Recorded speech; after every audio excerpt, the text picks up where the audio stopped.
Good evening, everybody, and welcome to the Apex E-Series Showdown here on Rebel Racing Network. I'm Eddie Smith, and glad to have y'all in tonight. Looking forward to tonight's race. As always, want to thank our sponsors, Apex Sim Racing Custom Gear, for bringing us all the action here from this paperclip. Martinsville, I'm going to start calling it Martinsville Super Speedway. While here recently in NASCAR, not maybe what some people consider a great product, but man, anytime that you can put cars, trucks on a short track and let them rip, a lot of fun. Probably one of the most legendary moments in NASCAR history, I hope that will go down, is the Hell Melon back last year where Ross Chastain let her rip around the top side, did a iRacing move. I don't think we'll see any of that tonight, but looking forward to the action regardless, as we are just about done with qualifying. Let's talk a little bit about the standings, where we're at. Points leader right now is Charles Stevens Jr. With a slight points lead over Daniel Holcroft. Now, you've got a couple drivers that have wins: Chris McLean, Garrett Kinder, Kip Easley, Aaron Adcock, and of course Chris Carroll with his 2 wins. So those guys are locked into the playoffs, but got a lot of folks fighting for points, and points are going to continue to matter as we get through this season. But race number 7, man, it is scooting on through. I tell y'all, it's crazy how quickly these seasons kind of start up and then get going. So, but yeah, Martinsville, just an extremely tough racetrack on iRacing.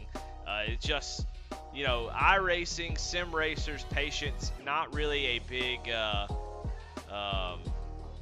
good combination. It's usually a bad combination. And so, will we see some tempers throw down? I think we'll see some guys upset with each other by the end of this thing, and you'll have to ride around the bottom. You're going to have to try to make the top side work, maybe on first couple laps after putting a new set of tires on, but that bottom is going to be key. So, going to be a lot of guys all over each other all tonight. We got 160 laps here, a stage break at lap 40. 160 laps is a long time, especially if we're under caution. So hopefully we can stay green and get that done. So about 10 seconds. We'll give you the top 5 in the points without the wins. Charles Stevens sits atop the point standings by 2 points over Daniel Holcroft. Chris Bedwell sitting there in 3rd, Chris McLean in 4th, and Garrett Kinder in the 5th position. Kip Easley, Josh Lokovitz, George Williams, Dana Shepard, and Aaron Adcock round out your top 10 in points. So lots of very competitive drivers. But speaking of competition, we've got cars on the track. We've got the grid ready to go. So let's go ahead and jump into it. Starting on the front row is Chris Carroll and Chris McLean. No surprise there. I expect these two drivers to be going at it all night long. Starting in row number 2 is Joseph Mahar and Alan Nash. And I'll tell you what, you've got to be watching out for that Alan Nash. That 27 truck has been strong all season. It just seems to be getting better and better. He's currently sitting 14th in the points. He's missed a race, so we'll see if he can get through it. Get up towards the front. George Williams and Josh Lokovitz. Charles Stevens Jr., Chris Bedwell. Chuck Pegleg Phelps. And of course, the Chuck Pegleg Phelps Pole Award went to Chris Carroll. And we are doing Low Cash Motorsports starting grid. Excuse me, Daniel Holcroft starting in 10th. Starting in 11th, Kip Easley. Winner, Matt Rogers starting 12th. 13th is Todd Schott. Good to have him tonight, and Willie Evernham in 14th. 15th, Steve Ayers Jr., Dana Shepard. Lance Sponberg starting 17th. Alan Smith starting 18th. 19th, Mike Presley and Anthony Edgerton rounds out your field. 20 drivers here tonight as we get ready to go green up front. Chris Carroll going to lead the way. Going to go green this time by, like I said, 160 laps in this particular on this track. As I don't know what we got going on. They got a little fog this morning, some early morning fog. Looks like the The start time for this race is about 5 in the morning, so going to be interested to see that little yellow haze as the sun is coming up. But Barney's got the green flag in hand, and the green flag is out here at Martinsville, side by side down into turn number 1. Chris McLean going to fight hard as he can, but Carroll gets a great drive through the middle of the corner, and he will take over that top spot. Lap 40 is the stage break, so points are awarded for the top 5. So guys are going to be fighting hard. No reason to wait around right now. Go ahead and get as many positions as you can and get those stage points. They're going to make a big difference.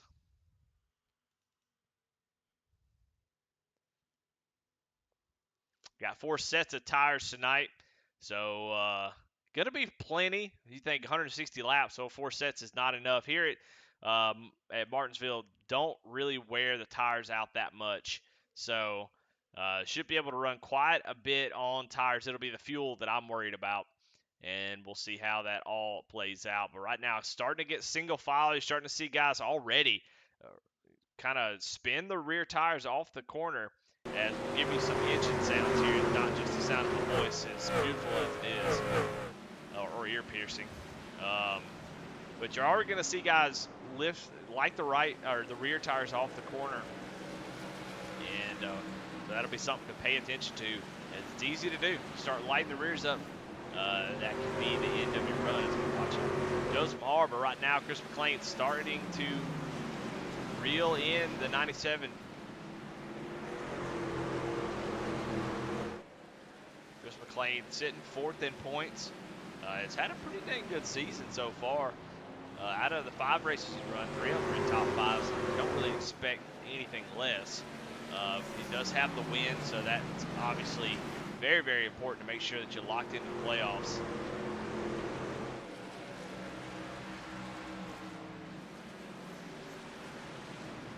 So far, everybody holding steady. We got a few movers who gained the spot on that restart. You see, we're largely single file, as we'll go check out another one of those playoff drivers right now, Kip Easley, currently running in the 11th position, has that win. He's locked into the playoffs.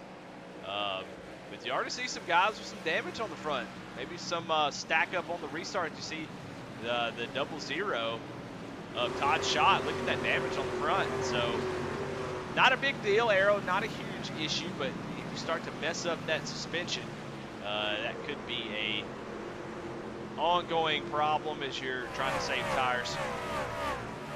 And it looks like a couple guys, Chuck Pegleg Phelps also with some front end damage. So everybody getting stacked up on the initial start, it looks like, and some guys are ready to go and others weren't.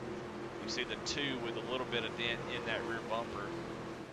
But that happens at Martinsville. It's just such a tight track, tough track. And, you know, think right now, it's 10 laps in, no caution. That's really great. Everybody largely single file. So if we see green flag pit stops, that'll be very, very tough getting down on this pit road super long. It takes forever at that 35-mile-an-hour pit speed to get down pit road. If you do it under green, you can spell disaster if caution comes out.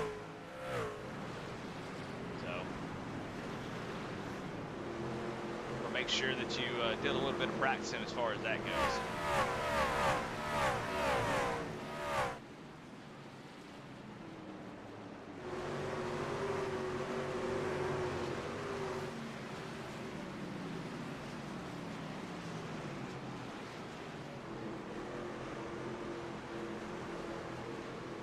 Watching this battle between Kip Easley, see if he could get to the back bumper of that 75 machine. Oh, as Alan Nash goes around. Alan Nash spun around here in turn 2. Let's go back and see on the Kinder Farm and Ranch Wreckage Rewind what happened to Alan Nash here.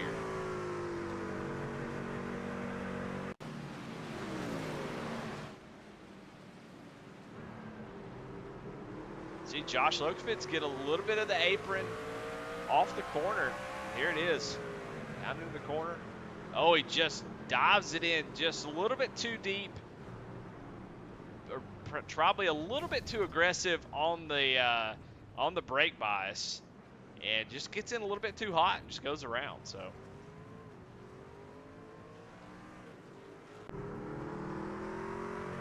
Alan Nash brings out the first caution on lap 15. Been an overall clean race so far, and that was just a solo spin, so he's back in 12th position now as we got some folks coming down pit lane. Matt Rogers, Willie Evernham, Steve Ayers Jr., and Lance Spunberg. Wow, really, really hard to fight off.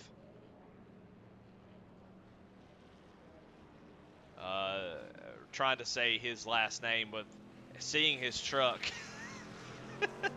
So I see Lance SpongeBob every time, and so I have to stop and think about it almost. So he's got a little bit of damage on the front end. Must have been a stack up on that restart pretty badly that we missed.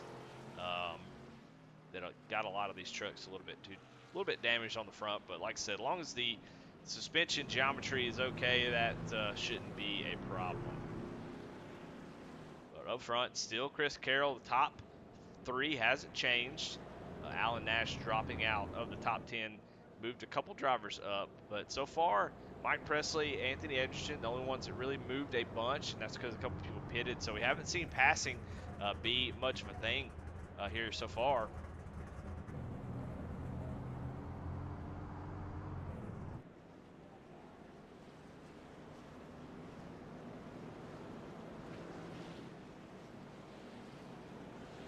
Lights are out on the pace car, so we're getting ready to go green here as I go down the back stretch. Hopefully get another green flag run going here. I would imagine most of those guys that came in maybe come in for fuel and some damage getting fixed. So definitely shouldn't be any tires being got yet, unless maybe you're Alan Nash, but he didn't come out there. All right, restart number 2. Chris Carroll gets a nice jump. McLean gets a little bump, and he goes down, and they're wrecking down on the front stretches. They're trying to slow down, and it's just a log jam as Chris McLean gets bumped from behind, maybe spun his tires, and he goes around. So another caution on lap 18 on the restart.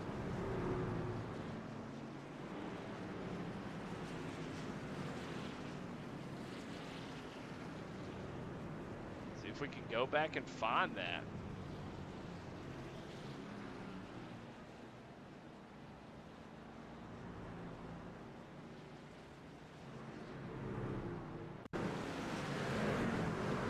A little bit past it. We'll back it up just a little bit. Maybe we can see what happened. It looks like let's go on board with George C. Williams.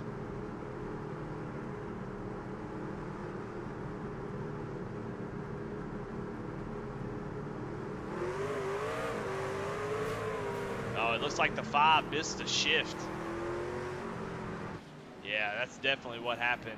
Chris McLean missed the shift on the restart.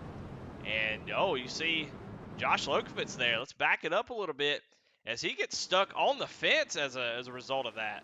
So, yeah, it looks like the 5 is trying to get going but just missed the shift. And, wow, the net code from the 5 and the 79 gets stuck in the fence. Why, my goodness.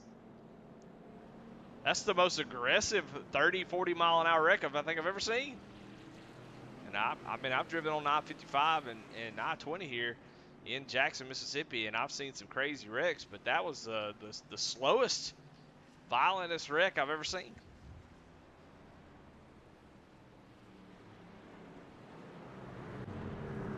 Josh Lokovitz having to tow to get back on there, and you see Chris McLean down on pit road after that.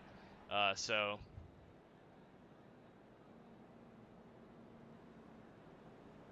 you always hate when that happens, and it does happen. Equipment malfunctions, you're just trying to get through the gears as quickly as possible. And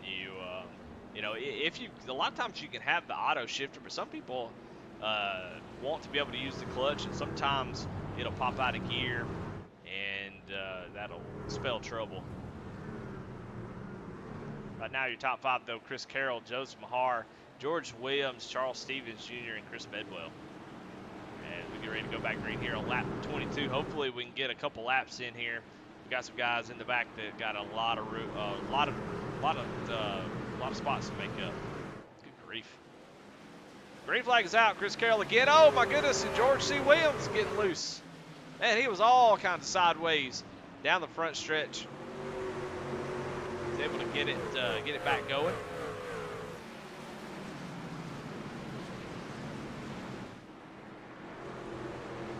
Everybody quickly jumps down to the inside line. Got Dana Shepard and Alan Nash back here fighting for position. But back here, it's going to be a hornet's nest. You got some guys really pushing to get to the front. Stephen Ayers Jr. getting passed on the outside. It's hard to say if it's new tires or what. They are passing him, or we're going to pass him on the outside. But Anthony Edgerton missed the groove completely and falls back. So now Willie Evernham going to look down to the inside, but just looks like those trucks are just not handling well, especially on entry. Seems like it is really, really sketchy. We already saw Alan Nash go around, and just by getting on the brakes a little bit too much. So talking a little bit about brake bias. See the 91 give a shot to the 62. But if they talk about brake bias, and the 62 gets in a little bit too hot. Here comes the 91. They must have hit some oil as both of them go around, and that does bring out a caution, which I couldn't believe. They both kind of saved it, but we watched it live. As getting in on entry, just getting in too hot, and the rear tires start to lose traction, and you just come around. Pace car comes out again under our third caution already. Had a nice little 10-11 lap run, and then it's just caution after caution since. Yeah, talking about the setups, how everything's done in this particular league. It's a fixed setup league, so these guys have no control over the setup. They don't get to change any tire pressures. They don't get to change any spring rates, shock, any kind of geometry changes, cross weight, any of that kind of stuff. They don't have any kind of control over. However, there are a couple settings they can change. You can change your steering ratio, so you can make the wheel quicker or slower to turn, depending on how you like to drive, how your wheel setup is. And then brake bias. Brake bias is about the most useful one, as it moves the weight, forward or back based on how it's set for the brakes. So when you get on the brakes, if you move, the pressure forward, it's kind of like if you think about riding a bike, you get on that front brake a little bit too hard, and your back end wants to go over your head. But in these, the back end wants to come around. So you have to be careful with that. But it can, if you have a tight scenario where your truck is a little bit too tight, you can crank that thing down only 3% either way inside the race. But you can kind of adjust it over a run as the truck starts to get tight. That right front starts to get a little bit heated. You can adjust that down, give you a little bit better turn in. You just have to be careful. Set it too low, makes it very difficult on new tires. So you have to kind of, if you're going to adjust it throughout the race, you have to keep doing it, because if you turn it all the way down on the long run, you got to remember when you come in and get 4 tires to turn it back up. So it's a lot of work, but some places it can be helpful. Here at Martinsville, trying to get in, trying to get position on somebody on entry, it can be helpful to get the truck. We've already seen maybe it bite a couple folks. Alan Nash goes around, and then a couple drivers in the back, Willie Evernham and Steve Ayers. We'll see who we got on cameras tonight. Got a big field of drivers. We got Daniel Holcroft, Chuck Pegleg Phelps, got Charles Stevens Jr., Josh Lokovitz, obviously not very happy as he is still on pit road with major damage after that incident. So very disappointing for him. Chris McLean going to be behind the 8 ball. Got a lot of spots to make up to get back to the front. And then Dana Shepard looking calm in that number 43.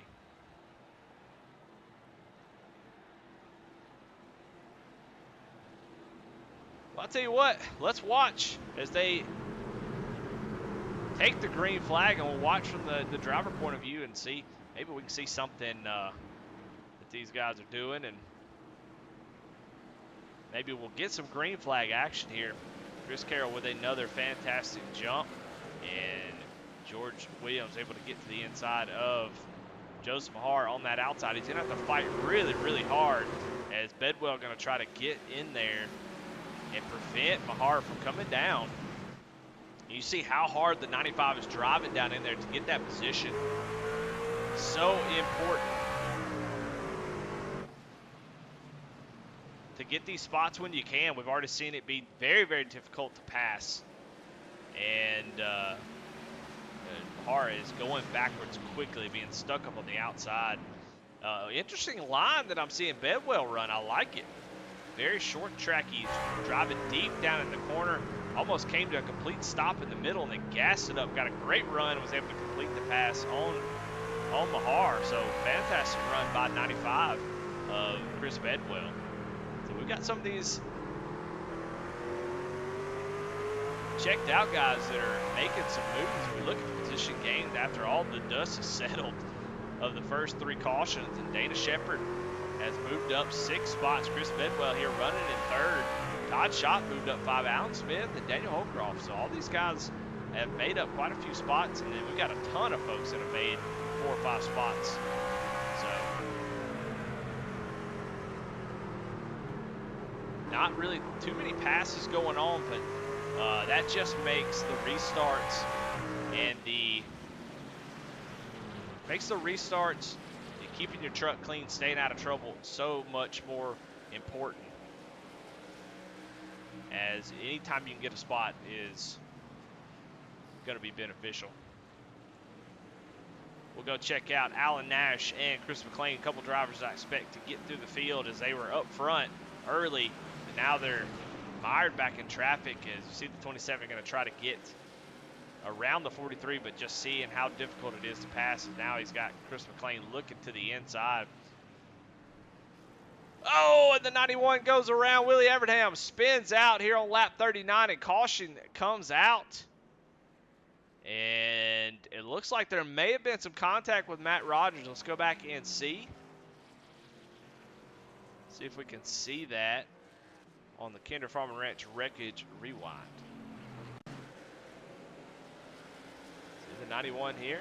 You've seen these have trouble under braking. And again, same problem as before. And no contact with Matt Rogers. Sorry, Matt. 91 just gets hot into the corner. Like I said before, it's just one of those deals where the brake bias has to be too low. Yeah, you just see he's getting on the brakes, and it's just bringing the rear tires around. Everybody did a great job of not making contact with him as he goes around. But he comes down pit road, and we got a lot of folks on pit road. Looks like Chris Carroll. Everybody decided to come down pit road, and to get what looks like 4 tires if fuel is going to be the call. 41 laps, just a quarter of the way through. Good grief.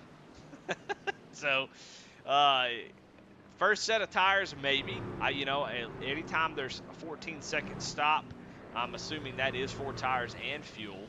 We got a couple drivers. Mike Presley looks like he may have taken 2 tires, and he assumes the lead in that number 44 Tennessee Vols machine.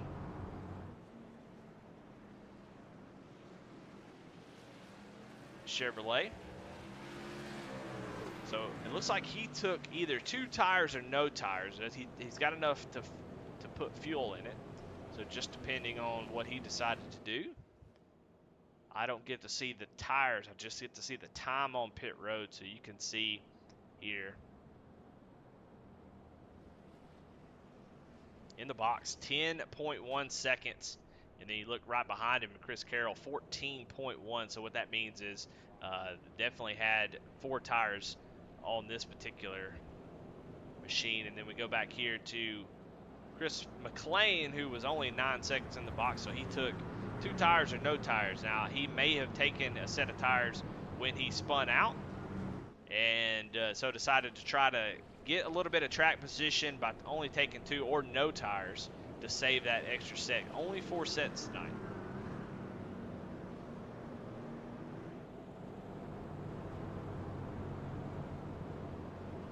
And everybody else in the field taking 4 tires and fuel. But I'm not really sure how big a deal tires is going to make. Mike Presley's only 25 laps on these tires, so since he last pitted, I don't know if he took tires the last time, but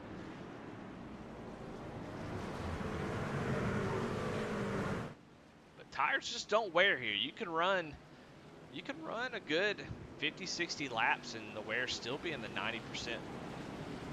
So while I think the first couple laps may be pretty good, especially if you're on the outside like Chris Carroll.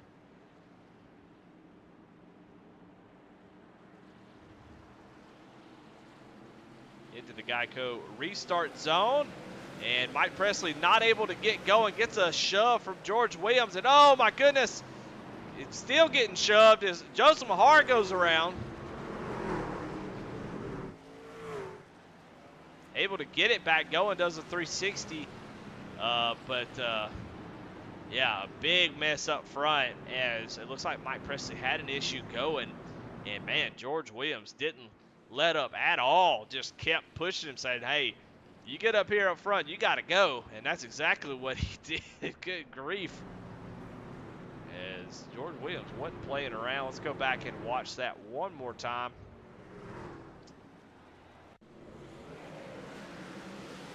See Mike just trying to get the tires up under it, and then maybe brakes a little bit sooner than maybe what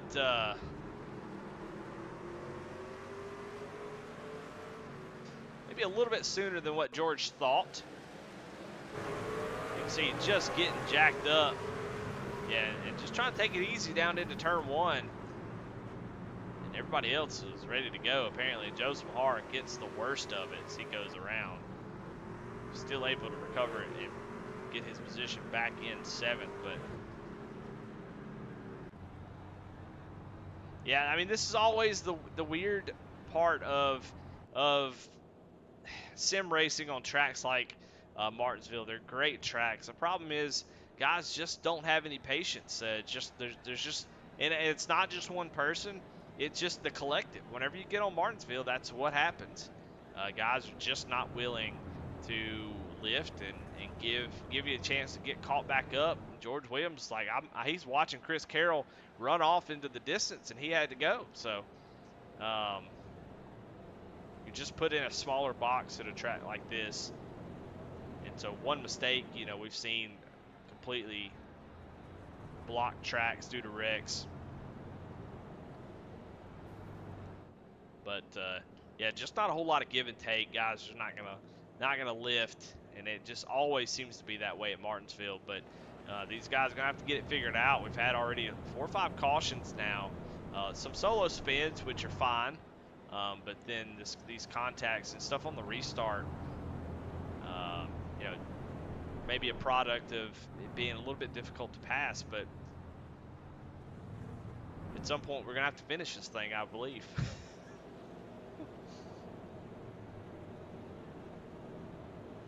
But Chris Carroll, Chris Bedwell, your top 2. As we're going to rack them up and do it again.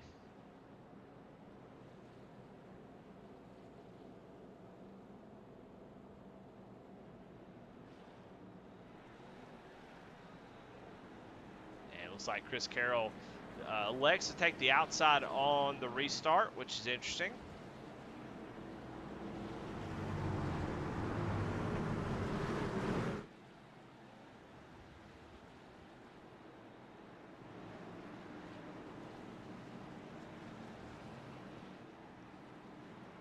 All right.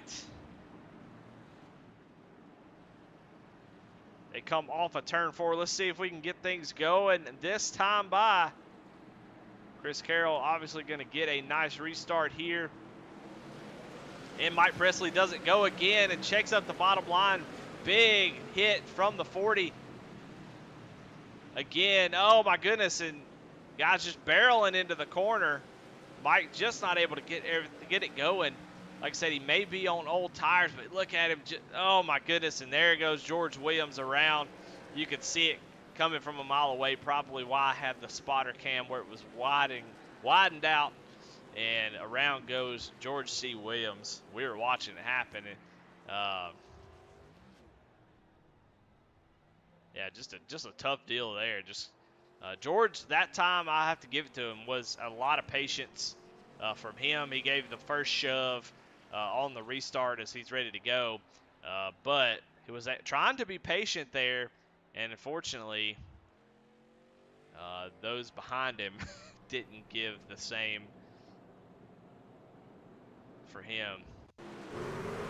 See again what happened here on this restart. Just kind of laying on his bumper this time. Gives him another shove. Then Joseph Hart comes in and gives the 40 a shove.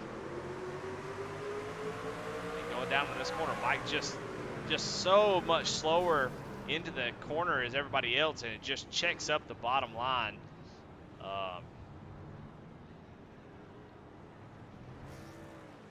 You know, I don't really get paid to be critical, but you know, sometimes if you're just, you know, if you're that much slower, maybe in the middle of the corner, maybe just go ahead and drop back a little bit, or just go up to the outside, and knowing you're going to let guys go. And I'm not picking on Mike, but sometimes take care of your car, your truck too. You know that if you park it in the inside line and guys are just a little bit, you know, quite a bit faster on entry and through the middle, want to be careful to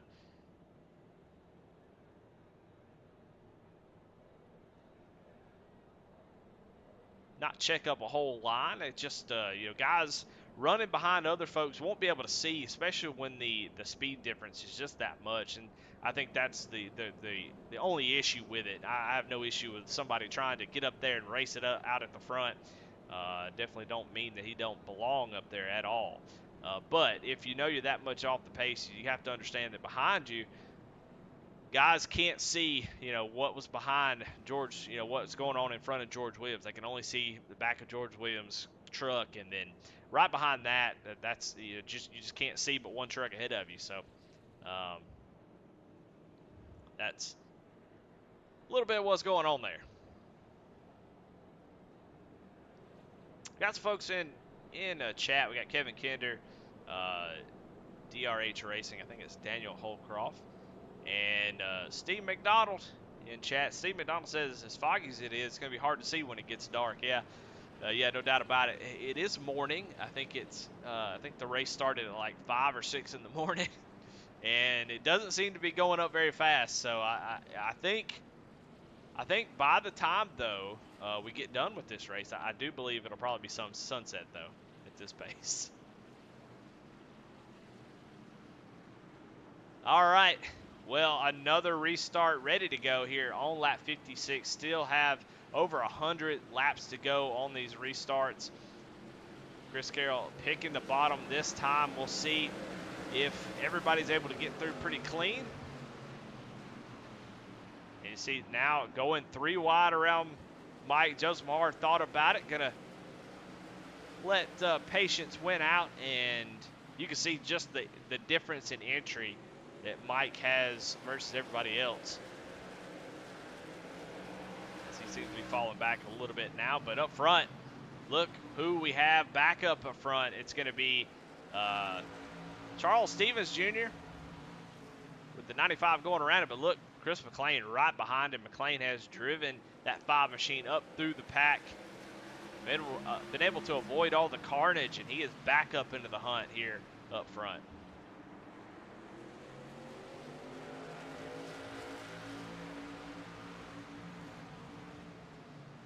Three really fast drivers here. The 88 of Charles Stevens Jr. has been improving almost every week. He says he feels like he has some speed, just can't seem to find that top 10 speed. And I think it's one of those things, especially, I don't know if you've ever done any kind of weight loss, it's really hard for you to see because it's happening right in front of you, and then you see other folks. Somebody might see you 6 months later, and they go, "Oh wow, you've lost a lot of weight." And with Charles Stevens, it feels similar to that, where he doesn't see the improvement. He's always talking about, "Well, I need to try to get better." Same with Chuck Phelps. I can't figure out how to get better. And then he just can't see how much he's improved. And I mean, currently running third up here and holding his own up front with race winning speed. So Charles Stevens, one of those drivers that is constantly getting better and better and better each week. And it's a testament to how much work he puts in, man. I know for a fact he puts a lot of work as, caution is out. Like Chuck Phelps sitting backwards on the track is going to try to get this thing going. Oh, and what in the world? Tries to get it going, and the truck. What in the world happened here? I have no idea. But caution comes out for Chuck Phelps. Let's see if we can go back and find out what happened to him.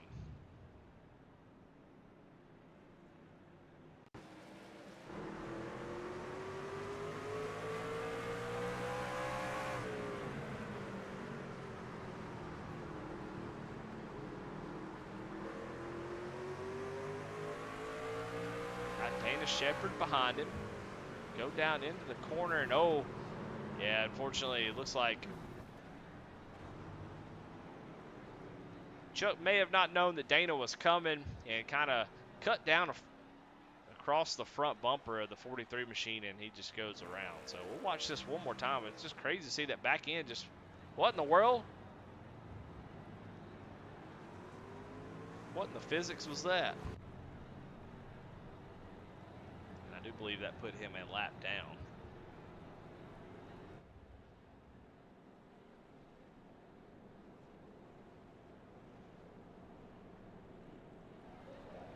All right, while we're under caution flag, want to talk about our main sponsor, Apex Sim Racing, apexsimracing.com. Go check them out. All kinds of really cool button boxes, all kinds of gear for your sim rig. Once you buy a sim rig, once you get triple monitors or VR, once you get a really nice steering wheel, you're pretty much in it. And it becomes a project. Used to you have, project cars where you buy an old car and fix it up, and that's still a thing for sure. But something we can make a hobby out of, spend some money doing. Apex Sim Racing's got it. Build your rig, have fun, keep adding to it. Eventually, I've seen some flight simulators where you open a door and it's a cockpit of a 747, for Christ's sake. So Apex Sim Racing gear has got what you need. And if you don't have a sim rig, like I say always, get you a switch, man. Go get you one of them toggle switches and make your sim racing room light switch. Make it a toggle switch. So you come in, you flip the switch. Maybe one of those got the covers on it. You flip the cover and you cut the light on. Maybe you got a testicular fan. You can put a little switch on it, flip it on during the race when you get a little hot.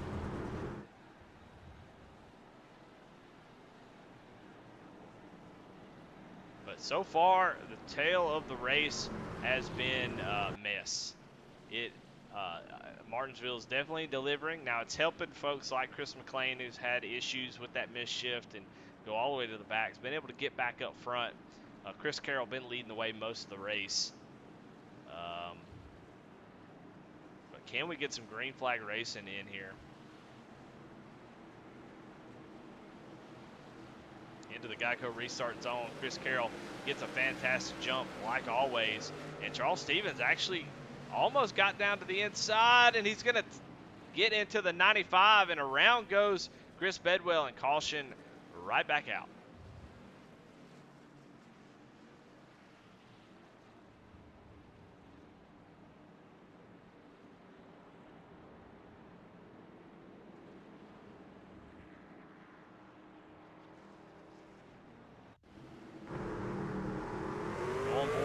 Charles Stevens Jr. as we watch on the Kinder Farmer Insurance Rewind exactly what happened there.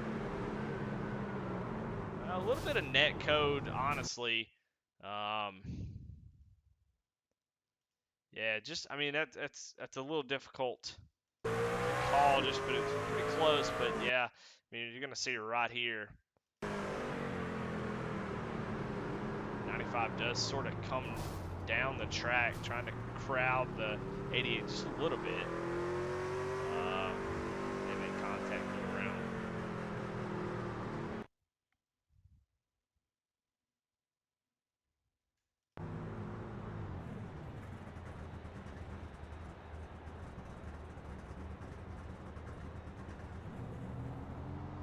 Back under caution again.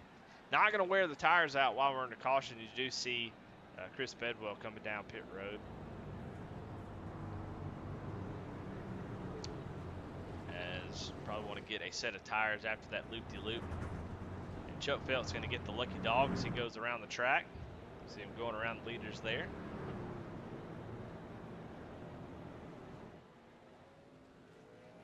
So your lucky dog, 75. Back on the lead lap after that incident earlier.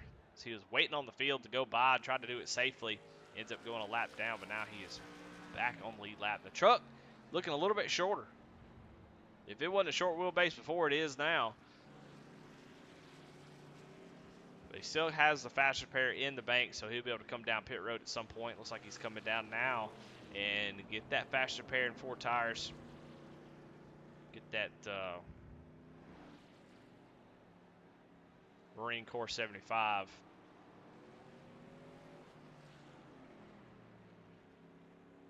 Back looking good.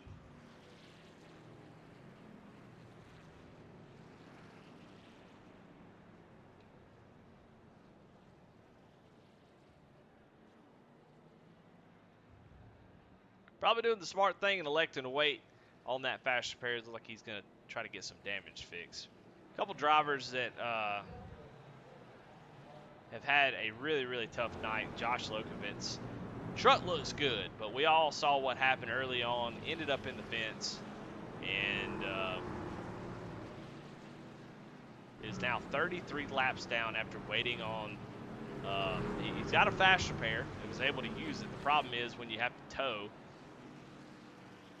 It tows you in, and then it looks like he didn't use his faster pair on the tow. And so he ends up going quite a few laps down. So unfortunate there for him. Chris Carroll going to lead us down to another restart.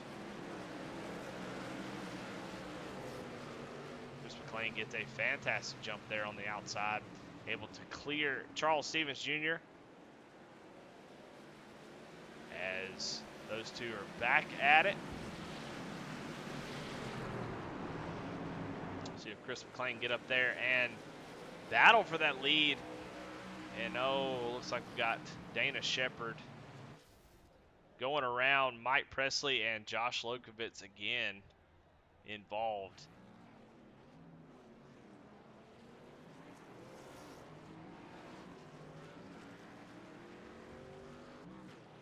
Go back and look at it from Mike Presley's point of view.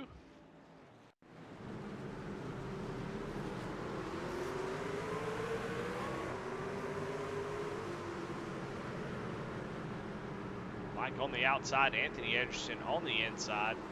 See Chris Bedwell there, right behind him.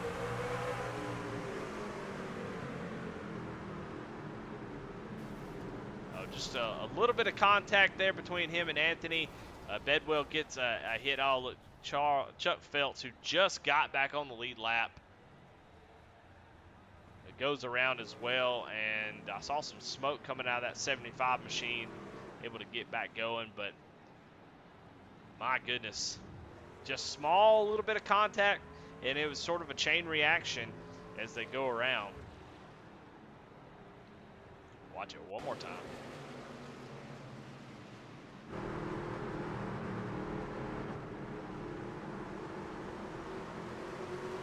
see Anthony and 44 makes some slight contact door to door, and then the 95 is going to get to the back of the 77 and get that going, and the Dana Shepherd just sitting right back there with nowhere to go. And Chuck also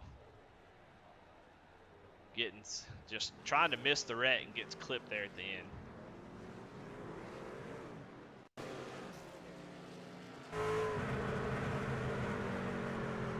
Well, we got plenty of time under caution. We'll just keep watching it. We'll watch Chuck's point of view and just see what he saw. Like I said, just a chain reaction up there. Calls Mike to go around, and then, oh, he thought he was clear, and then gets clipped there on the right rear.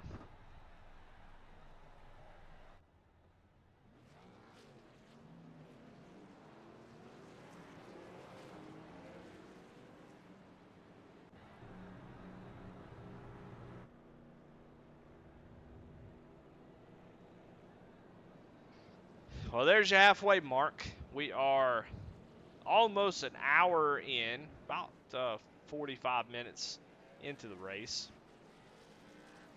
and just about halfway, so we are almost, if this continues, looking at a hour and a half to 2 hour race here in an Apex E-Series. Now, got a couple folks that have already used their fast repairs, so that will start weeding out the field. Chris McLean is out of fast repairs. Mike Presley also out of fast repairs. Lance Sponberg, who is 12 laps down, and Josh Lokovitz. So those two drivers out of this one. I mean, Lance Sponberg down 12 laps. If nobody else goes down a lead lap, I'm starting to think he might have a chance to get the lucky dog 12 times and get back on the lead lap. So I don't know how this thing has been going, but we'll watch from the fan cam as these drivers take a restart yet again.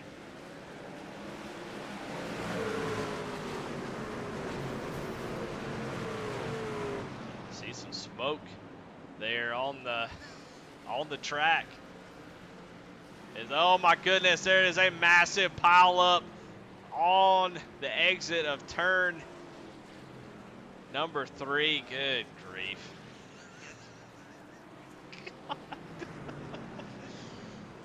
Oh my goodness, I have no idea where that started. So we're gonna have to just go back to the restart and try to find it. There are a ton of drivers involved in that wreck. A ton of them.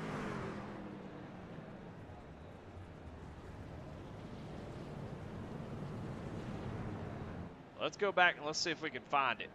We'll start here with Chris Bedwell on this restart. See if we can find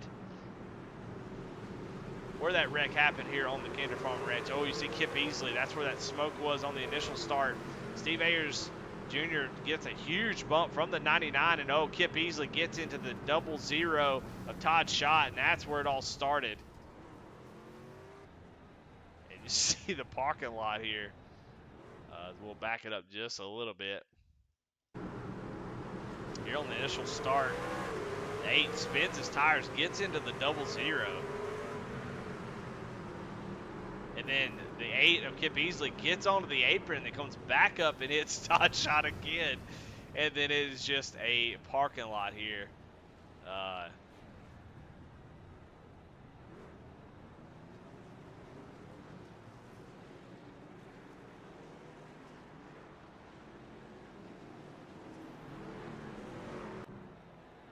Under another caution. I don't know how many cautions were. I've lost count at this point. It has been caution after caution after caution after caution since lap 10.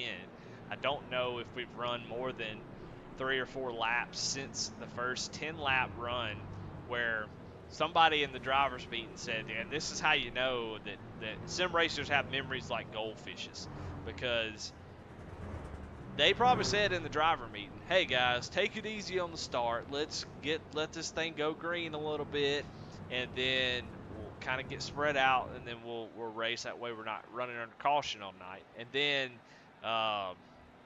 they did that for 10 laps, and then completely forgot that completely, and it has been just nonstop.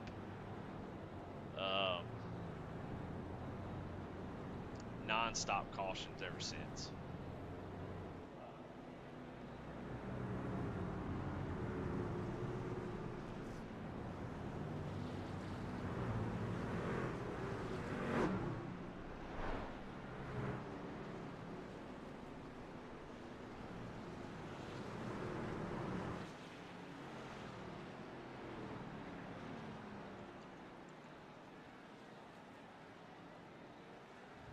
But luckily, this race will end at some point. Let's see if we got a time. Oh, we got 2 hours left on this thing, so we'll be good as far as that goes. But green flag gonna come back out here. Chris Carroll gets another great jump, and oh my gosh, Chris McLean wrecks again on the start.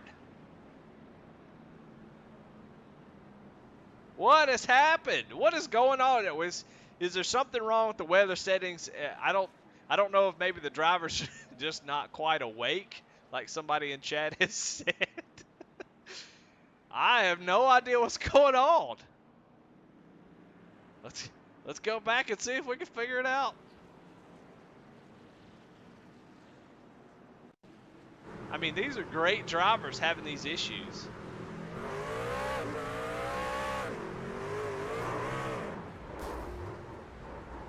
Honestly, right there, it looks like he definitely didn't miss a shift. Looks like he just spun the tires down the front straightaway, trying to get a good jump on Chris Carroll and try to stay with him. Watch his RPMs. Yeah, I mean, just spun the tires. So, I don't know. I'm starting to wonder if there's not some sort of issue with the way the weather is right now. You can see the time of day, see how dark it is up there. So I don't know if that has the effect of what's going on. But yeah, Chris McLean.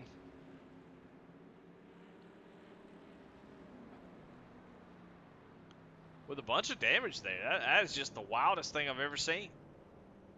You don't see Chris McLean making that many mistakes like that. And I'm starting to wonder if he didn't just spin the tires the last time that he spun. But he had made his way all the way back up towards the front, and then in second place, spins out, and now he's back down in 15th position.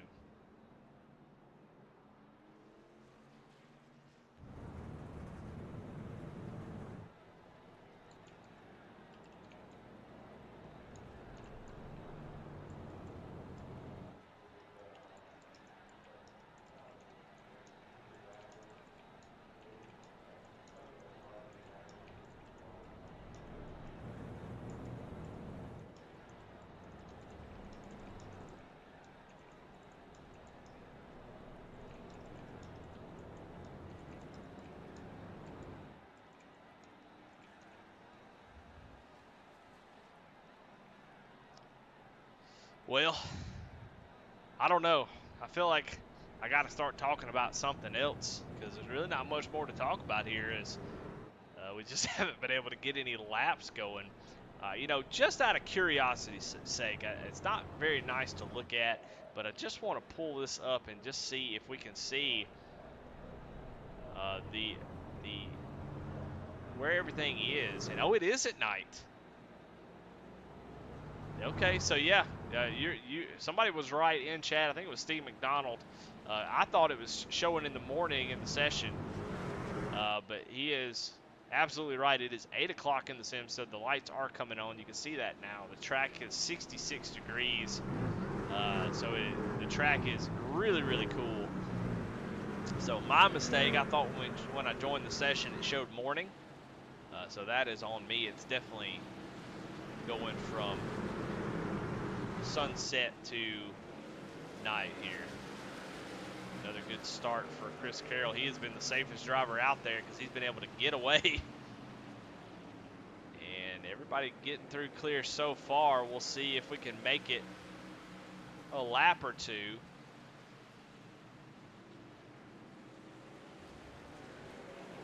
Alan Nash on the outside struggling to get anything going there. Oh my goodness. Driver's just driving deep down in the corner. George Williams basically wrecking down in the corner there.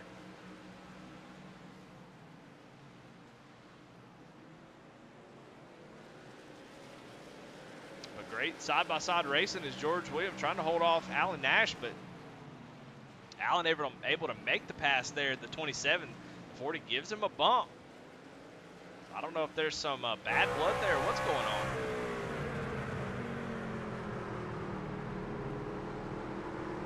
George getting into the corner really well, but you see the 27 able to get really good drive off. And that, that also could be the difference in tonight so far with drivers really getting into each other. You've got some that are trying to get in a little bit easier and drive off better. And you got some folks that are really driving deep into the corner, as the 95 is going to go around the 40 here. As we are getting some green flag racing here. I'm scared to even say anything, but so far so good. I tell you, somebody on the move that you got to keep an eye on here is Daniel Holcroft, who is up into the 3rd position. He has made up 7 spots since the beginning of this race, just trying to keep that car clean and not get involved in all the mess. And so far, that's been the best strategy. Now, once you get up front, it becomes harder and harder to do that, as there are guys coming from behind you that just aren't interested in taking their time. So the aggression level starts to pick up as you get up here. He's got Kip Easley behind him in that 8 machine. And I believe those two are teammates. I could be wrong, but I'm pretty sure they are. Nitro. Obviously, they will play nice with each other, but behind them, the 46 and 95, I'll be honest, I don't,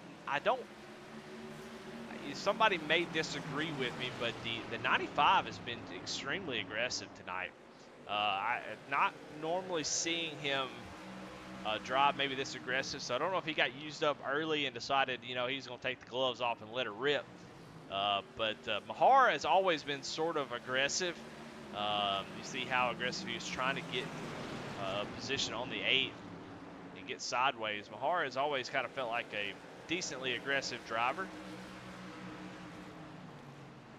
as he lets the 95 get around him on the outside. But I'm a little surprised to see Chris Bedwell being so aggressive. You've seen him really use the bumper tonight to try to get around these cars. But a good run here. Want to highlight it. Driver's doing a great job keeping it together.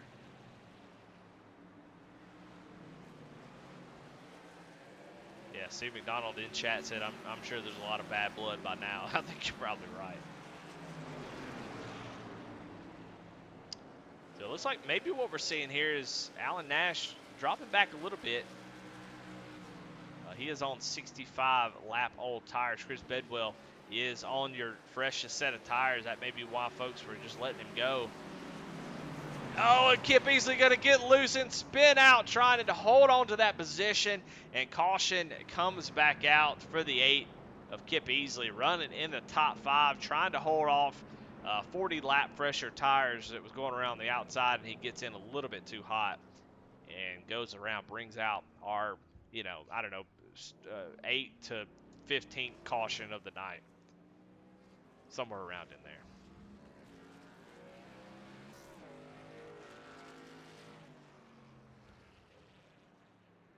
We'll go back and watch that. We were kind of seeing it from our point of view already. But you see the 95 is going to get to his outside. And so he is trying to play defense here.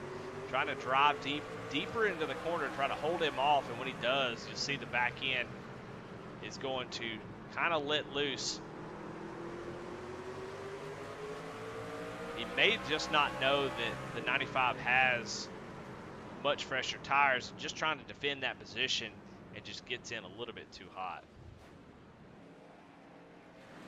Everybody does a great job of getting around him. It's such a tough thing to do, to sit there as the whole field passes you, but Kip does the right thing, the safe thing, of letting everybody go. Kinder Farm and Ranch, I'll tell you what, that is getting your money's worth here tonight.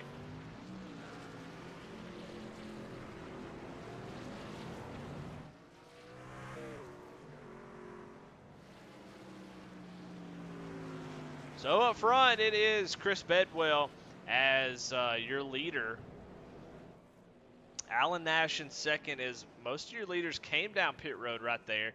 Chris Carroll in the 97 Chevrolet comes down pit road and takes another set of tires. Charles Stevens Jr. right behind him and Joseph Mahar all came down pit road, where Chris Bedwell stays out. Only 25 laps on his tires, so that's probably a pretty smart move, if I had to guess. Alan Nash, I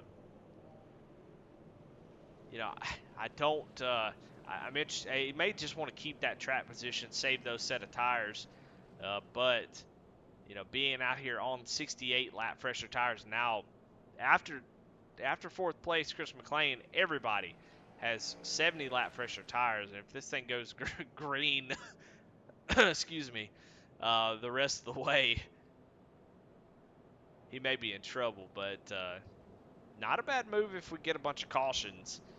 So we'll see how it plays out. But it's going to be tough sledding. Every restart's going to be a nightmare for the 27. He's going to be fighting off cars left and right, trucks.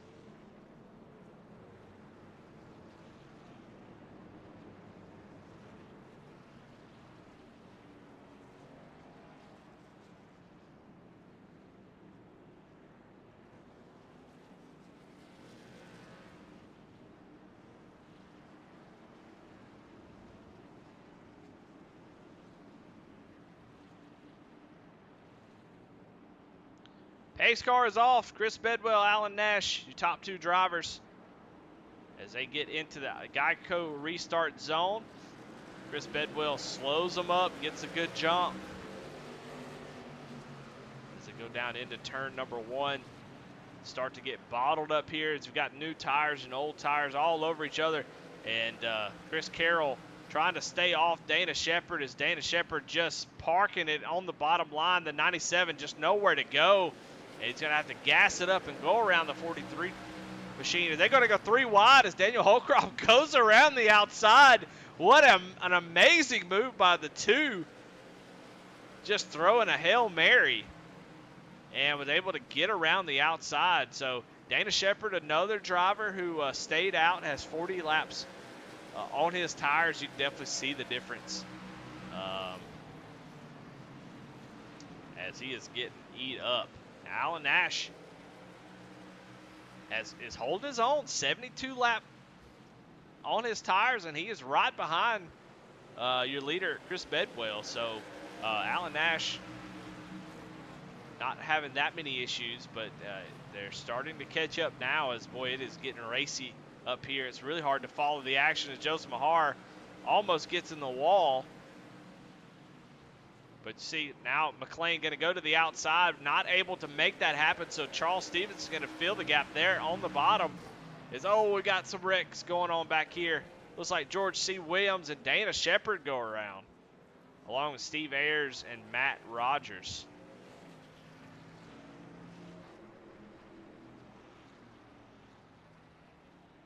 Let's see if we can go back and find that. We'll go on board with George C. Williams and see what happened.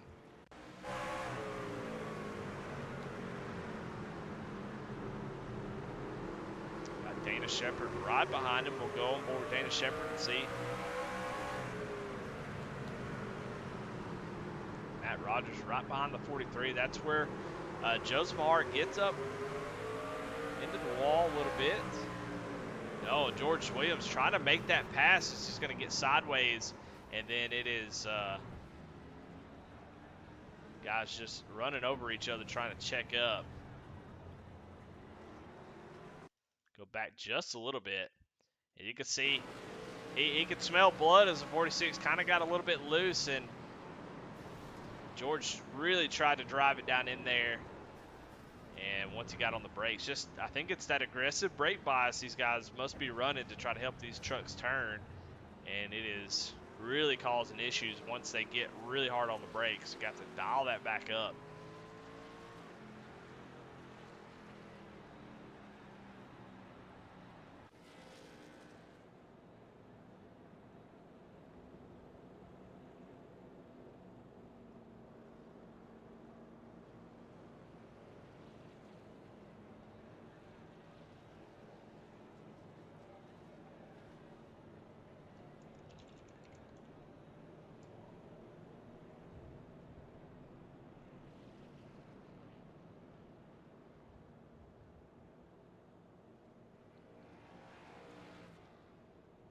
Well, let's take a look at some of our movers here on track. See where everybody's at. Look there, Alan Smith in that trigger time. We've seen him around wrecks, but he's been able to avoid most of them. He has used his fast repair, so he didn't avoid all of them. But that 3 truck is up into the 8th position, doing a great job of just trying to avoid all the carnage. And he's currently up inside the top 10, gained 10 spots from where he started. So currently the biggest mover of the race, if the race were to end right now. Chris Bedwell also up 7, Mike Presley up 7, Daniel Holcroft up 4, Anthony Anderson up 4. So guys are taking advantage of that, but Alan Smith, man, really has done a great job of managing this race so far.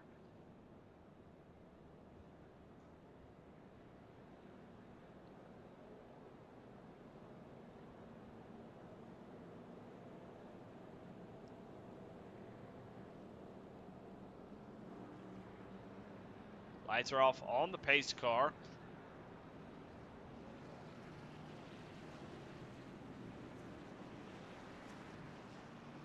I believe soon the pace car might have to make a pit stop of its own and fill up with fuel and maybe change the tires out on that iRacing pace car.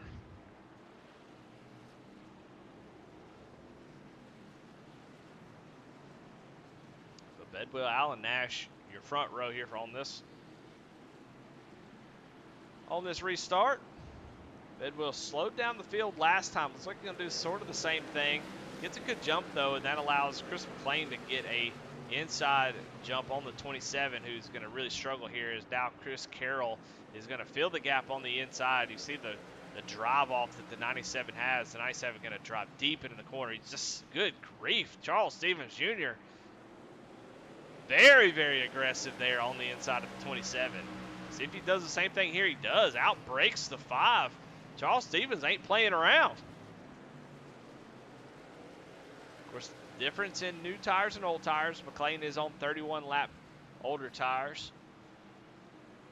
But we got a battle for the lead as Chris Carroll has already gotten to the back bumper of the 95. Thought about looking down to the inside, maybe taking a dive, decides against it. And going to just be patient here as we're getting down to 35 laps to go. You can see the difference in the two drivers. See that 95 really struggling to roll the center like the 97. The 97 going to enter up high, try to get a run off the corner. Now the 95 can attack that style of driving by kind of checking up there on the middle exit. So you can drive it deep, sort of make a diamond out of it, but the 95 can defend against that. He did a great job last time by. But the tire difference is just too strong. I just don't think he's going to be able to hold him off for very much longer, especially if the 97 gets a good run off the corner.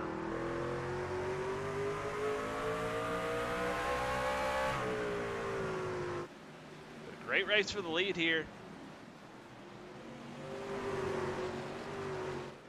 He's got two Chris's really battling it out.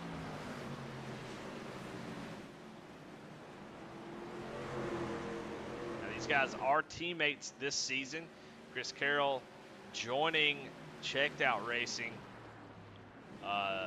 for this particular season. And the 97 going to get a good run down the back straightaway. Will have that nose to the left rear quarter.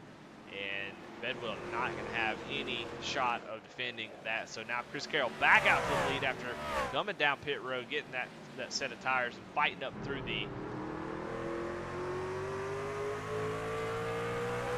older tires.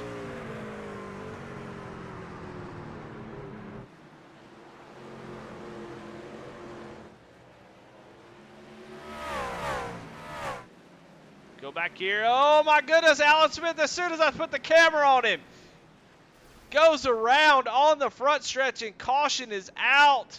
What happened? Looks like he just turned left.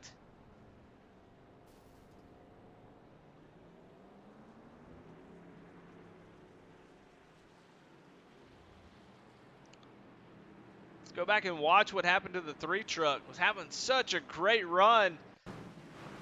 And looks like maybe coming off the corner, maybe spun the tires here.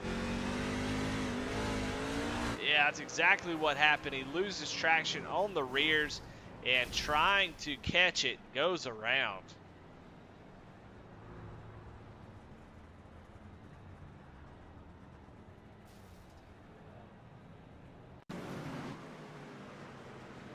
Get down in the corner. Gets back on the gas. See him a little bit too high, and when he tries to catch it, it just gets away from him. He goes around. Chuck Pegler-Felt's involved in that one. Another wreck that he is involved in that had nothing to do with him. Tough night for the 75, and now the 3 truck. All tore up after being one of the biggest movers of the race. That's how quickly it happens, is he's going to take a tow. And that will likely be the end of the number 3 truck, who was having such a good run.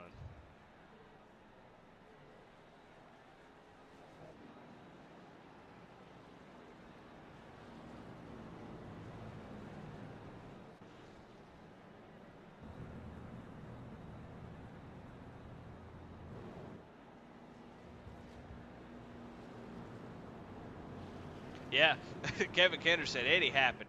Yeah, it looked like when the camera like swooped over to the 3 truck, it kind of moved the air around his back end, and that's what spun him out. I think the camera just kind of moved some air around that 3 truck, and that's what did it.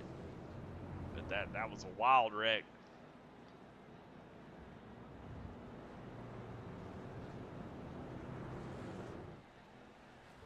Man, tough race for some drivers. Todd Schott out of this thing. Alan Smith going to be out of it. Chuck Pegler-Felt's also, along with Josh Slokovitz and Lance Sponberg.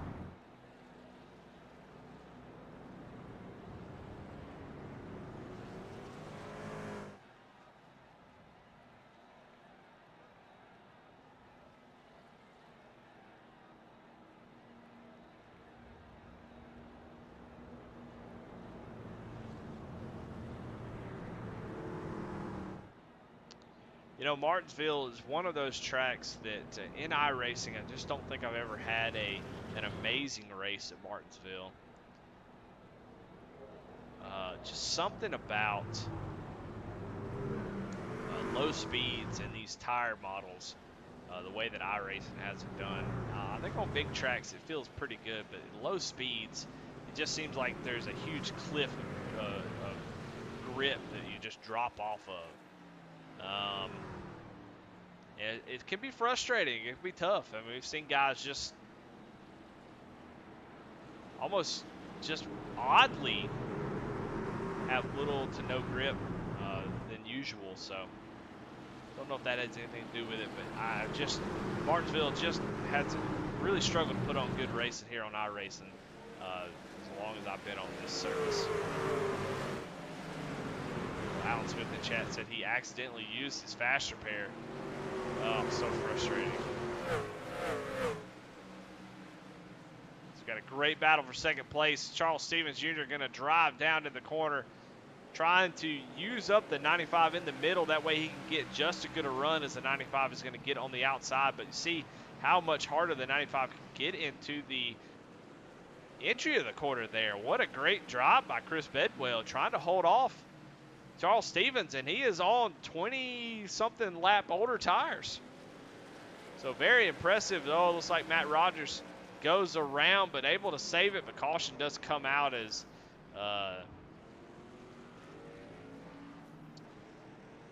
Billy Evernham goes around. Looks like that's where it started.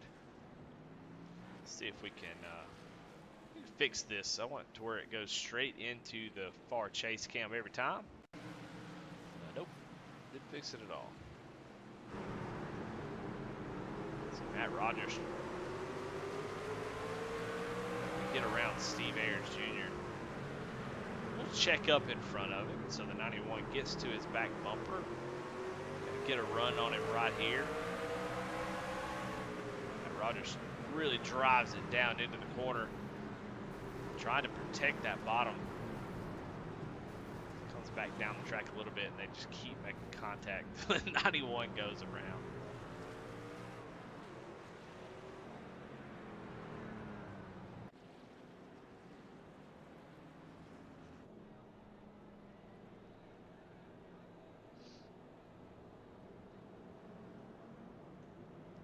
I'll tell you what, if I could make money in the sheet metal business on iRacing, this would be the race I'd want to be a part of.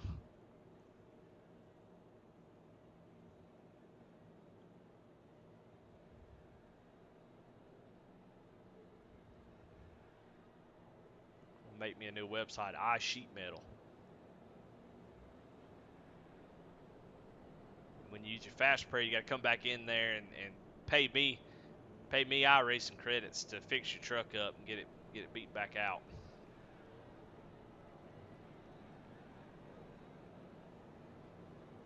Well, man, 20 laps to go, which is not that many laps, but it sure does feel like an eternity.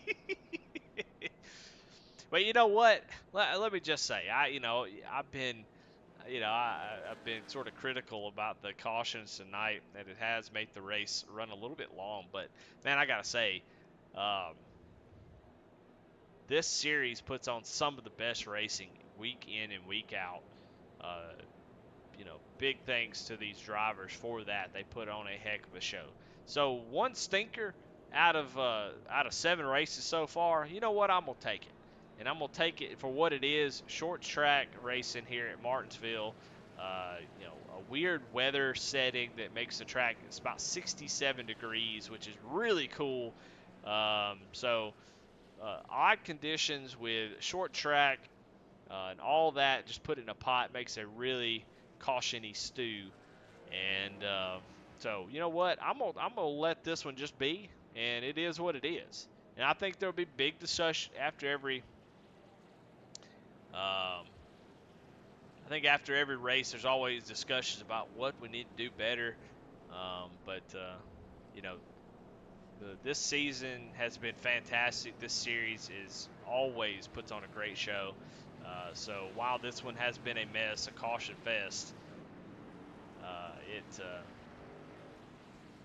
we can have one of those.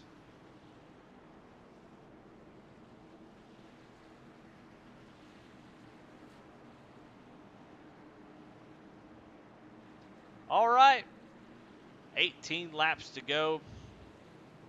Chris Carroll with the best tires. Charles Stevens right behind him has the same set of tires. The 95, though, has been really, really strong. A little bit of restart games out of the 97, trying to help his teammate in the 95 by waiting for Charles Stevens to get right to his bumper and then go. That gives Bedwell that position. And Charles Stevens is going to try to fight back to see how deep some of these guys are driving in the corner. And, oh, Mike Presley is going to go around, and caution will fly.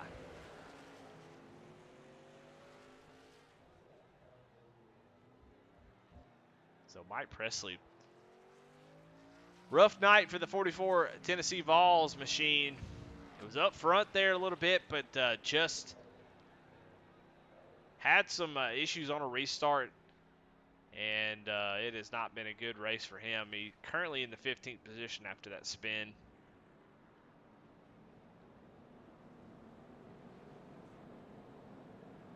Doubt we'll see anybody come down pit road at this point. It is too late for that. You will not be able to make up the spots, as nobody else is going to pit. Only 15 laps to go. You're pretty much where you're going to be.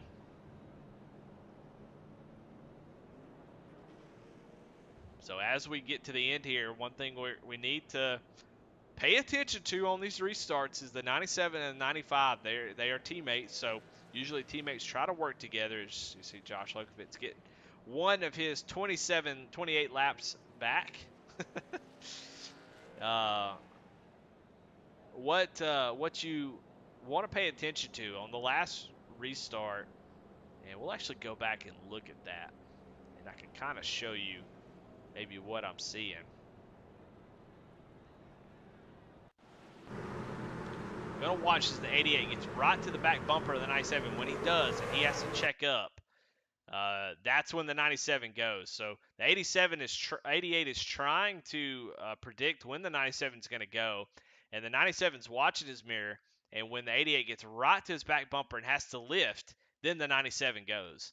It's a very, very well done technique and does exactly what it needs to do to help his teammate get by and get in front of that 88 machine. So really well done out of the the 97 on that restart.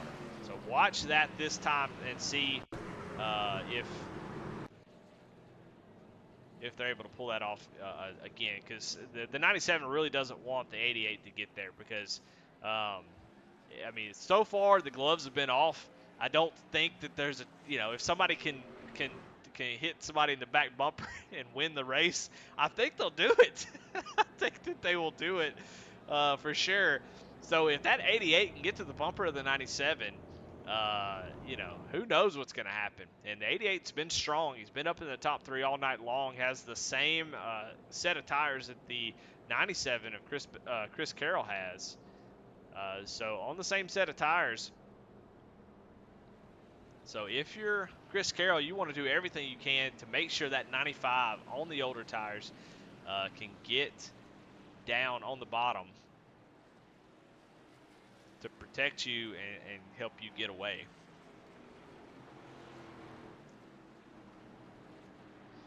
Well, all right, doubled up yet again. I can imagine it's going to be caution after caution all the way to the end, but we'll see if the 97 can survive an onslaught of restarts. With 12 laps to go, watch for that restart. Not able to do it that time as Charles was right on the back bumper, but the 95 does get a great jump and able to close the door, so the 88 going to have to wait, as he might be in trouble with the 46 behind him, who has definitely been aggressive here at Martinsville.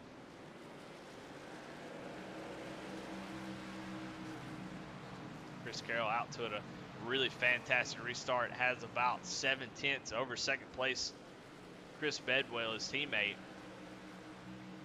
As we see if anybody has anything for Chris Carroll. Still under green, surprisingly. I can't believe it. Kevin Kinder in chat says, very surprised. Only 4 trucks out. Yeah, no doubt about it. Oh, my goodness. Well, there's some Fords out there, they say that built Ford tough. And maybe the Chevys and Yoders are too. Chris McLean looking to the inside of Daniel Holcroft. Daniel just lets him go.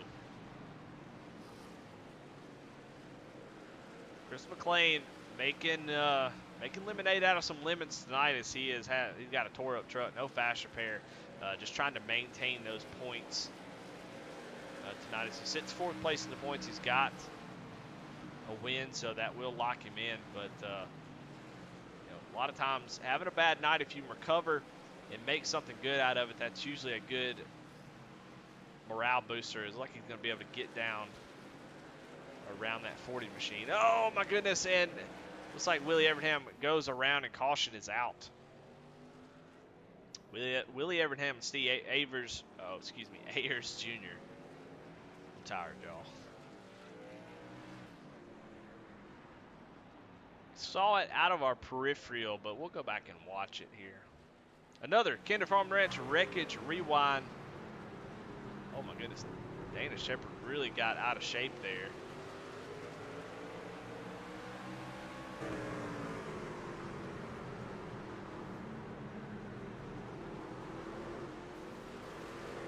See the the 62, getting passed by Alan Nash.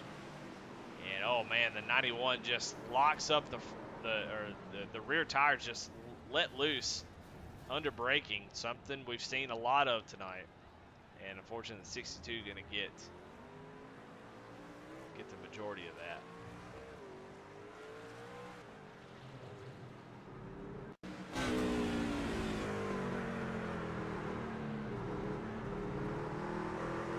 Watch from the back end of Steve Ayers Jr. You can see the 91 just completely wrecking there.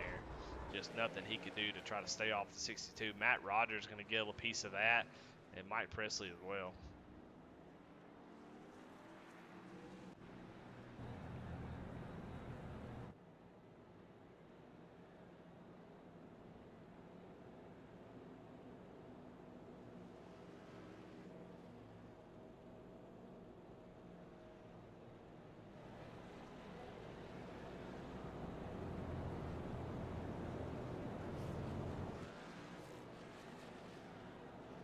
Well, a tough night for a lot of drivers, but a good night for certain ones who've been able to, it seems like everybody's been involved in something. It's just you don't want to be involved in 2+ things. As, Kip Easley, we've seen him go around and have a couple issues, actually, and he is currently in the top 5. Joseph Mahar has been all over the place as well, involved in a few incidents, and he is currently running 4th. So the cleanest truck up there right now is Charles Stevens Jr. and Chris Carroll. Chris Carroll also been able to pretty much avoid most incidents tonight. Only had to drive through about 4 trucks there after he pitted. But Charles Stevens, that Rebel Racing Network, Apex Sim Racing, Low Cash Motorsports Chevrolet looks pretty dang good. Yeah, Stephen McDonald says Chevy like a rock. That's right. That's what this one looks like for sure. All the Chevys look pretty good. It's the Fords that are all jacked up, I think.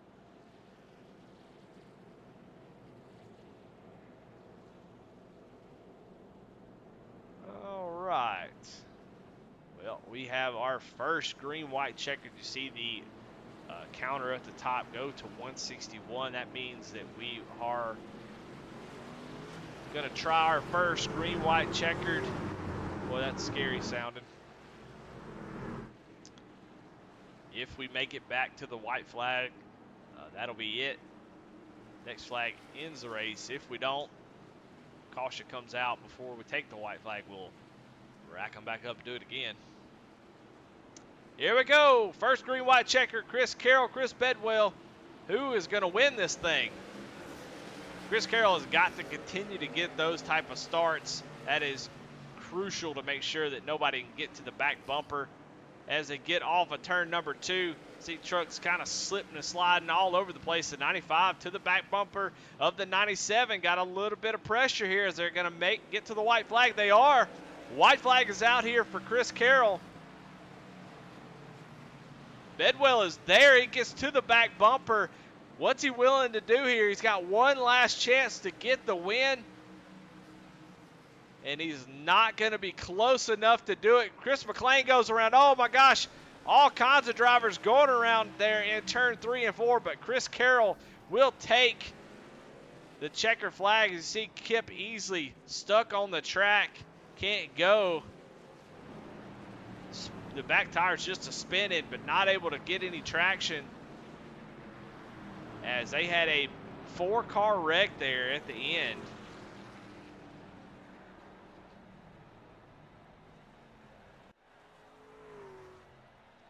Go back and check that out. You see Chris McLean. My goodness. Chris McLean is going to go around here, and that starts a chain reaction where the 27 also gets loose. Those aggressive brake biases, and nobody's really going to check up here as you're coming to the checkered flag. Oh my goodness. Poor Kip Easley. Going to be the odd man out, not be able to get that truck going. I think he fell through the track. I'm not real sure. He's got a low rider now. He's bagged that bad boy.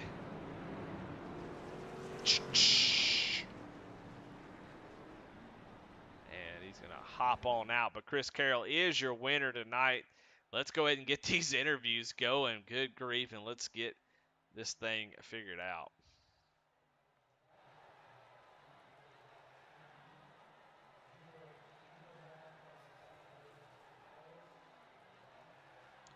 Well, starting with our winner, Chris Carroll. Let's bring him into the booth. Chris Carroll, this is Eddie in the booth. You got a copy? Yes, sir, Eddie. I got you, bud. Well, it is tomorrow, and congratulations to making it to the end of that thing. You had the safest spot all night long. You had one little instance where you were in fifth and had to drive through a few cars, but overall, just a mess of a race. But that pole position, I think, may have been your savior as you were able to avoid pretty much all of it tonight. And congratulations on the win. Thank you, sir. I agree, Eddie. I think being up front there was pretty big.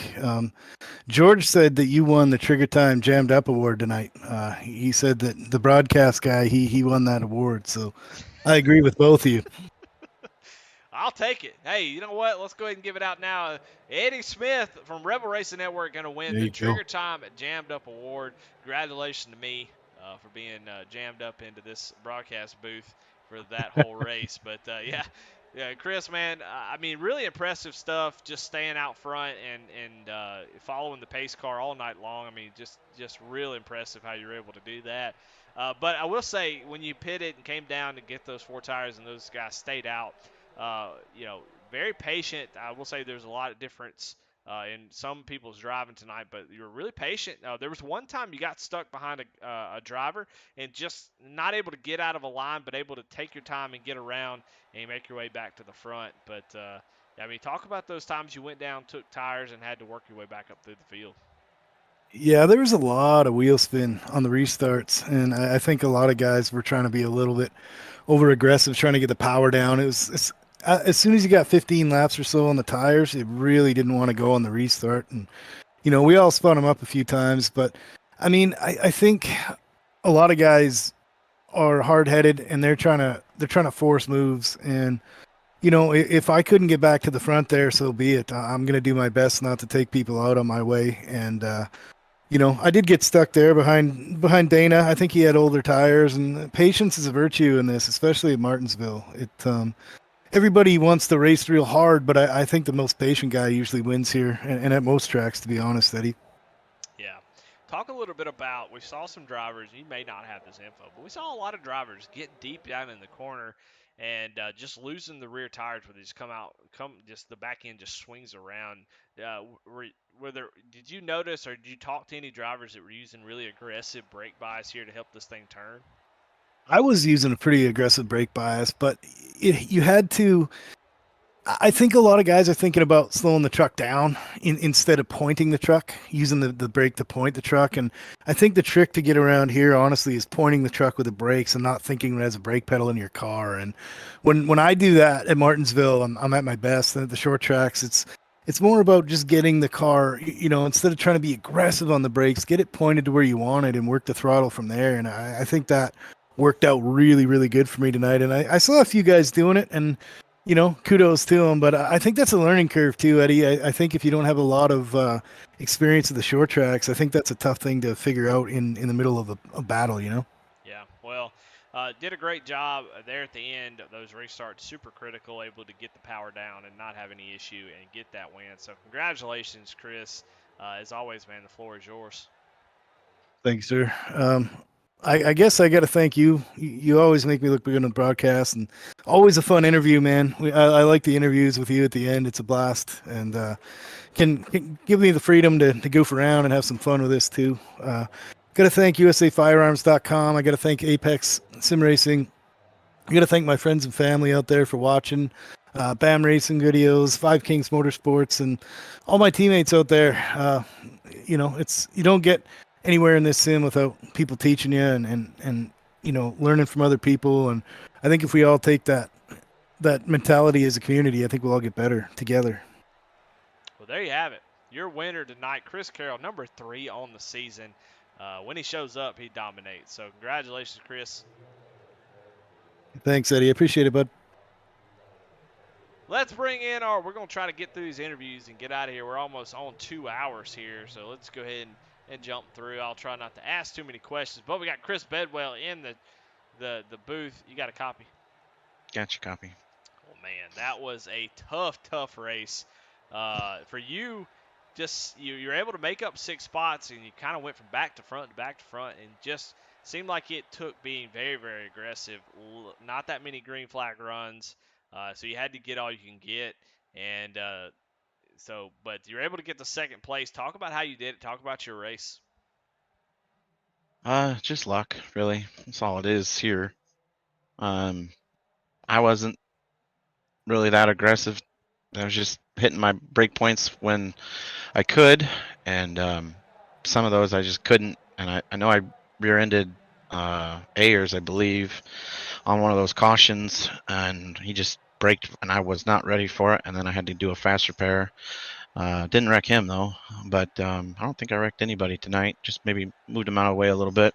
But it's Martinsville. But that last run there, I had old tires compared to the guys around me, and just saved them a little bit coming through the field. And yeah, just a Martinsville race, a lot of pacing. Yeah, about what you expect. I mean, anytime you put iRacers on Martinsville, that's what happens. I mean, a really good race for you. I mean, able to hold on to that second place finish. You were able there on the last green, white, and checkered. You had a nice little push to the back end of the 97. Was there any shot that you might have been able to get to him, move him up the track, and try to steal this win? No, he was just too fast. I mean, I timed him. You'd think as a teammate he'd be giving me the countdown, but he didn't. So I was begging him like the past 3 or 4 cautions to give me the countdown, just so I wouldn't have to deal with Charles, because he was making it real hard to cut back down the inside. But he wouldn't give it to me, and then that last restart was just perfect for me. I know he said on our comms that he spun the tires a little bit, so a little bit of an equalizer. And I mean, I could get to his bumper, but I wasn't gonna move him. But I don't think even if I would have gotten to his bumper, I would have hit him hard enough to get him to move. He just had so much more corner speed than I did. But yeah, it seems like every time he races with us, I finish second. So it's a good points night and something I've needed. So go on to Kansas, where he's not there, and I'll probably end up pissing the whole field off. Well, maybe not. You know, I will say Ross Chastain has made a living pissing the whole field off, but he seems to be pretty dang good and can get some wins. So that's not always a bad thing. But tonight, you were really strong. I mean, you definitely could make that truck work, make some passes. A lot of guys weren't able to do that. So definitely earned that second place. So congratulations, Chris, man. As always, who you got to thank? Any sponsor shout outs? Just the whole team. It's always a fun night, Thursday night with us, George and Chris and Dana and Tony. It's always comic relief with George, and just a fun night on Thursdays, regardless of how you run. And thank you to broadcasting, thank you to Aaron and all the admins for putting on a good league and trying to keep us calm through the night. There you have it, Chris Bedwell, your second place finisher. Let's talk to the final podium driver, Charles Stevens Jr. Charles, this Eddie in the booth. You got a copy? I got you, Eddie. Well, man, you put on a heck of a show. Did a great job. You were in the catbird seat. I felt like that last little bit there. Did you have anything for Chris Carroll? It seemed like you're really struggling to own those restarts to maybe get around the 95, which I'm sure you know was on older tires. Just couldn't make it work. What else did you need there to maybe get up there and battle that 97? Well, the restarts definitely did it for me. Towards the beginning of the race, man, we had a lot of us in Pomian and Low Cash had trouble spinning tires on the restart. So I spun my tires bad on one of the restarts. So every restart after that, I was just constant. I was going to spin my tires, and I was not going as hard as I should. So he was always clearing me down low. But towards the end there, I was hoping that the two Chris's were going to get into it there and just hopefully get me my first win in Apex and I think it's coming, but like I said, it's feels like it's so far away too. Well, the math works out. If you finish where you're finishing and you're getting interviews every single week, eventually you're going to push through and get that win. So I think if you just keep doing what you're doing and keep trying to improve like you are, man, I think you got a great shot at it. I mean, you're leading the points. You can't be doing that bad Yeah. as you're out front in points. So you're having a great season, man. And another third place finish is only going to solidify that. So congratulations, great job. What did you notice that was really tough? A lot of guys locking up their brakes on entry, getting loose. What did you notice out there that maybe you were doing a little bit differently that was helping you make some passes, get up front? You started seventh and got up to third. What was the difference that you were able to do to keep that truck clean? You did have to use one fast repair, but there at the end, you had one of the cleanest trucks out there. What was the ticket there to stay up front, but also, not take a lot of damage? The biggest thing was braking in a straight line. I was locking up tires a little bit, like if I got in um, and was actually turning in as I was braking, it locked up a little bit. So just basically getting down, braking in a straight line, and then just trying to roll it back to the throttle. If you got to the throttle too hard, you were spitting the reels coming off the corner. So just braking in a straight line and just rolling the throttle on exit definitely helped me get the drive off and get a podium. Well, congratulations, Charles. Should be able to hang on to that points lead, which is a big deal. So congratulations, and as always, man, who you got to thank? Well, I want to thank you in the broadcast booth. Thank my teammates between Low Cash and Poman Motorsports. Hopefully, Aaron and Tracy and Kinder and all of them that couldn't make it tonight is watching and was cheering me on there at the end to get this up a podium for Low Cash. And then my wife and son and my family and everyone that supports me with my iRacing. And I think that's about it. All right. Well, there you have it. Third place finisher, Charles Stevens Jr. Another great finish for him as he's able to get that done tonight. So congratulations to him. That was the Poman Motorsports post-race interviews, and we have to give out the Hard Charger Award winner. Who's that going to be? Let's click the button. Mike Presley. Good grief. Where's he at? There he is. Mike Presley with the 9 positions gained is going to be the Kyle Roberts Handmade Leather Hard Charger Award winner. So congratulations to Mike Presley. He had a tough night, but hey, he won something. That's a good one to get. 9 spots. So able to survive and come home with a top 10. So congratulations to Mike Presley. We already gave the Trigger Time Jammed Up Award to me. I'm going to give it to make sure we also shout out our viewers who had to sit through all those cautions. Thank y'all for sticking it out. Definitely appreciate it. As far as we don't have that one. Okay. Anyway, want to thank all of our sponsors, of course, Apex, Sim Racing, Gear. I'm just falling apart, y'all. I am tired. I'm giving y'all the best that I got tonight, but it is obviously not enough. So we'll hopefully be a little bit more rested next week. But Apex Sim Racing Gear, like I said before, go over to the website. Go check out what they got. They are a big sponsor. They allow us to use their logos and their naming. Please go make it worth it. If you think about buying something and, think about the quality of what you're buying and think about something that supports the league and supports Aaron and folks and of course Jimmy over there at Apex Sim Racing Gear and go support those who support us. That's a big thing. And something that kind of gotten away from doing, but I want to do tonight. And I want to also shout out to all military veterans, first responders, all those who put their lives on the line to protect their communities and their country. Want to shout them out as well. Always want to be a big supporter of all those folks. and definitely appreciate anybody in the field that has served, and want to shout you out as well tonight. So congratulations to Chris Carroll again, and we will see y'all next week. Where are we going to be next week? Hopefully not Martinsville. I don't think we'll be there next week. We'll try to get the schedule. See if I got a schedule over here. We'll see where we're going to end up next week. Kansas next week. I think that'll be a lot of fun. We got a great schedule going forward.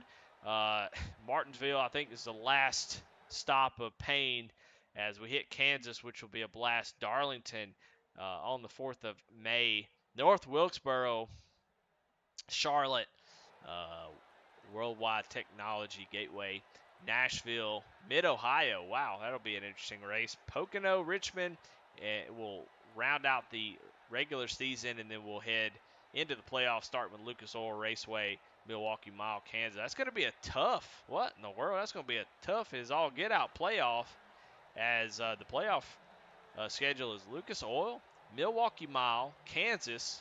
So we'll go to Kansas for a second time. Bristol Dirt Road? It says Bristol DP Road 200 laps. So whatever that is, that sounds crazy. Then we go to Talladega, and to set the Final Four will be at Homestead for 120 laps. And, of course, end at Phoenix with 180 laps on championship night. That'll be fun. But that is a wild playoff schedule.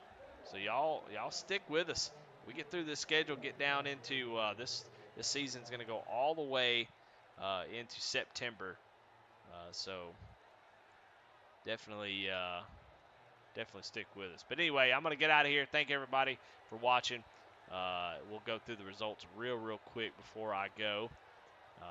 We know the top three. Joseph Mahar comes home in 4th place. Daniel Holcroft comes home in 5th. Chris McLean recovers after a couple spins for 6th. Steve Ayers Jr. in 7th. 8th is Dana Shepard. Matt Rogers in 9th. Mike Presley in 10th. Willie Evernham in 11th. 12th, Anthony Edgerton. 13th, Alan Nash. 14th, George C. Williams. 15th, Kip Easley. Chuck Pegleg Phelps in 16th. And a lot of pain after that. Alan Smith, Josh Lukovitz, Todd Schott, and Lance Sponberg rounds out the top 20. Well, all right, guys. Well, that is going to do it for me tonight. Y'all have a wonderful night, and we'll see y'all next week.